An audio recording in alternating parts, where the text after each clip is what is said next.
तुला काय हवंय हे माझ्या लक्षात आलंय. आता तुला मोटिवेशन नको आहे, कारण तुला कामच करायचं नाहीये. तू टायर्ड आहेस म्हणून तू कंटाळा करतो, किंवा तुला टाइम नाहीये की तू तुझा टाइम वाया घालवतोयस. तुला रिझल्ट हवा आहे पण प्रोसेसला तू म्हणजे अवॉइड करतोयस. तू प्लॅन भारी करतोस पण ऍक्शन झिरो. तू सुरुवात करतो पण कम्प्लीटच कधी करत नाही. तुला इझी हवंय म्हणून तू हार्ड पासून पळतोय का?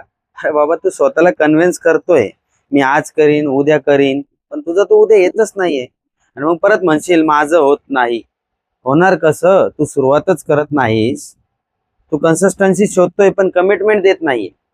तू रिझल्ट बघण्याचा प्रयत्न करतोय पण तुला कष्ट नकोय, सॅक्रिफायझेशन नकोय. कोण येणार नाही तुला उठवायला, कोणी येणार नाही तुला पुश करायला, कोणी येणार नाही तुझी लाईफ फिक्स करायला. तू वाट बघशील, कुणीतरी येईल, मोटिवेशन करून जाईल, मदत करेल, सगळं बदलून जाईल. कोणी येत नाही.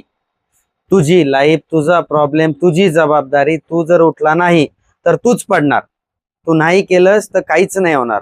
तू एक्सक्यूज देतोय आणि दुसरे रिझल्ट घेताय. तू स्क्रोल करतोय आणि दुसरे ग्रो होताय.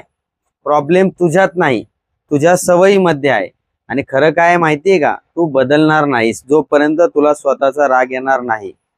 आणि हे जर ऐकूनही तुला काहीच फील होत नसेल ना, तर तू लाईक सुद्धा करू नको, सबस्क्राईब पण करू नको. कारण इथं टाइमपास नाही, इथे बदल होतो.